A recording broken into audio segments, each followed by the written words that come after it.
The gin went on to set the record for a first-year gin, processing over 166,000 bales.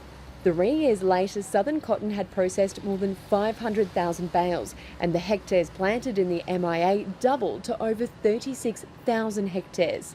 The gin is fitted out with state-of-the-art technology in quality measurement, cleaning, humidification, processing and data traceability. These ensure both a maximum yield and higher lint quality. It also allows for more cotton to be ginned faster. During the ginning season, which can last up to 5 months, the gin becomes a 24-hour operation. Once the farmer has picked their cotton, it is wrapped in a yellow plastic to allow for easy transportation and protection from the elements. Each round module has an RFID transmitter. This unique 11-digit ID ensures that the module can be traced. As the truck comes onto the gin weighbridge, an antenna scans these numbers and the modules are loaded into the bale track software. Data is sent to the gin with a list of modules and details of the farm, including the field in which it came from, its latitude, longitude, as well as time and date of picking. The modules are then allocated a lane in the yard. The truck is unloaded by one of the moon buggies, an Australian invention worth nearly $500,000.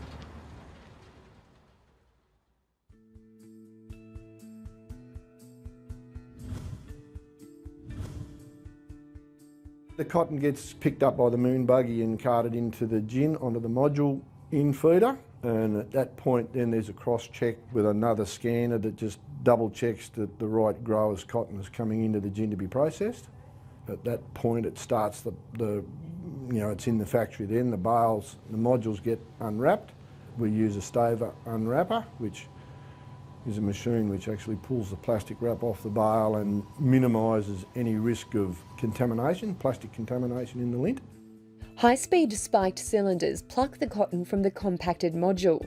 The PosiFlow suction control under the feeder head provides a smooth flow of cotton into the first stage of cleaning. Moisture levels are very important to successful ginning. If the cotton is too moist, it forms small lumpy balls called neps. Gas burners provide heat for the drying air as the cotton is blown through the jet dryers. The cotton is dried to a moisture level of 5%.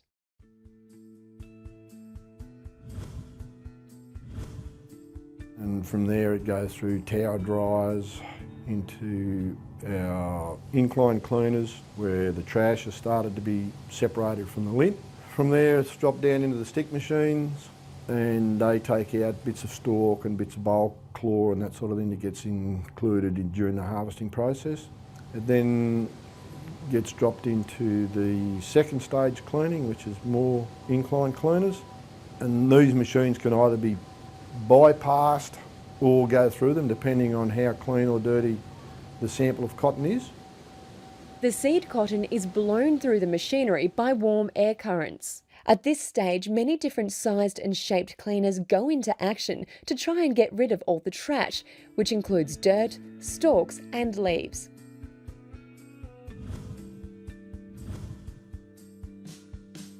From there it goes into a feeder conveyor which transports the lint, the seed cotton, to each gin stand.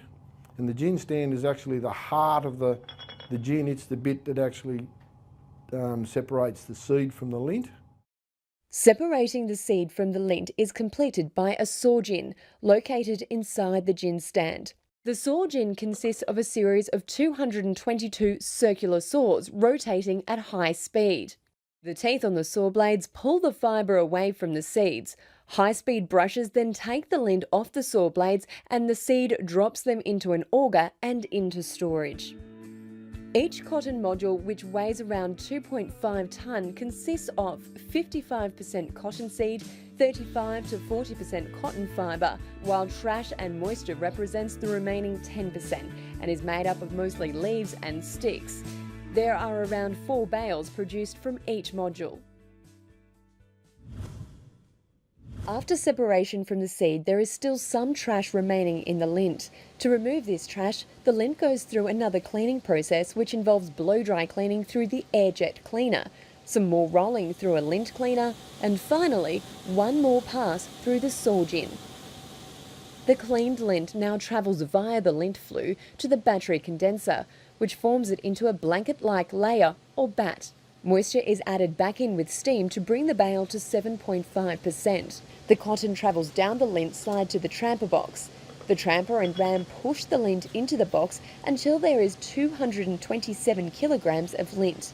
It then rotates 180 degrees and the tramper starts to make the next bale, and the main ram, which is 10 metres underground, pushes the lint up out of the box in bale form. The bale is then strapped and ejected from the press. 2 samples are taken from every bale and sent to classing houses for classing. The cotton is classed at the lab on colour, leaf, content, strength, micronair, which is its cell wall thickness, and fibre length.